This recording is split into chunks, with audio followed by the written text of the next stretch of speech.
Después de retirar a mi antiguo caballo Sparky, pasaron 2 años antes de comprar a Iris, y eso fue porque de todos los caballos que veía, relacionando con el precio que quería gastarme, no me convencían.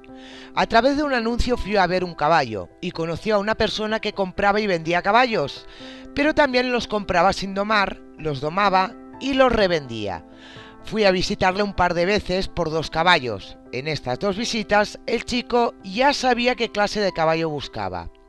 Yo buscaba un caballo, no yegua, que fuera cualquier capa menos torda y que midiera como mínimo 1,60 m a la cruz, que no fuera montado o en su defecto que solo estuviera echado para adelante. El chico me llamó un día y me dijo: «Tengo la yegua perfecta para ti. Tiene muy buenos pies». Y seguidamente me suelta: «¿Y ahora me vas a decir que no te gustan las yeguas?». Y evidentemente se lo confirmé. Aún así, decidí ir a ver a esa potra de 3 años. Fui con mi entrenadora para tener un mejor punto de vista sobre lo que me querían vender, y un ex amigo que entonces yo tenía el caballo retirado en su casa. El chico estaba tan convencido que iba a comprar la potra que vino con el camión para transportarla. Llegamos al lugar, un cercado grande con varios caballos, y ahí estaba Iris, la única que llevaba una cabezada de cuadra y un ramal colgando. A los 2 minutos de estar allí me di cuenta del porqué. Esa potra no la había tocado ningún humano prácticamente.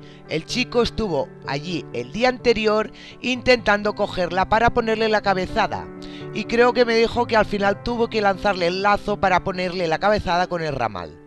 Entonces empezó la aventura. Allí estábamos, nosotros 3, el vendedor y un amigo suyo. 5 personas intentando coger a una potra con un ramal colgando. Iris no estaba dispuesta a dejarse agarrar. Se protegía entre otros caballos y aun intentando separándola de los demás, Iris llegó a llevarse el pastor eléctrico por delante intentando saltarlo. En ese momento nos dimos cuenta que sería una yegua valiente. Mientras tanto, mi entrenadora iba mirando cómo se movía la potra y si era apta para la doma clásica. Y realmente sí, tenía buenos pies, empujaba muy bien por detrás. Finalmente, después de 1 hora o quizá algo más, la pudimos agarrar, acorralándola en un pasillo entre las 5 personas. Iris estaba sudada, temblando y bastante nerviosa. Miré sus aplomos, ya que después de 1 hora de verla correr, es lo único que faltaba por ver. La yegua estaba muy salvaje, y eso me echó un poco para atrás a la hora de comprarla, ya que me daba pereza volver a empezar de nuevo. Una potra que no sabía ir del ramal, nunca se le había cogido las patas ni cepillado, no sabía lo que era estar atada, mucho trabajo había con ella.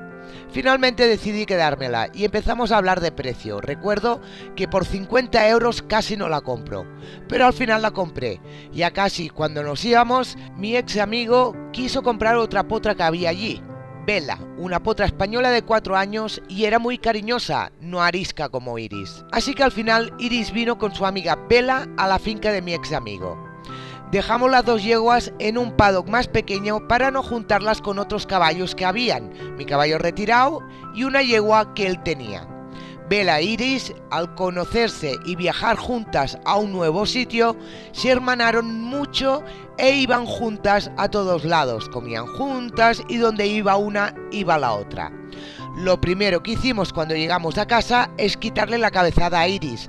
Pensé que al ser un sitio más pequeño y tener solo a Bella, que se dejaba tocar y poner la cabezada como un caballo domado, no tendríamos tantos problemas para ponerle la cabezada. No me gusta dejar caballos en un pado con una cabezada puesta, ya que corres el riesgo que se enganchen por algún lado, por eso se la quité. Y ese fue el primer error que cometí. Aunque compré algo muy diferente a lo que buscaba, os aseguro que no me he arrepentido. Continuará.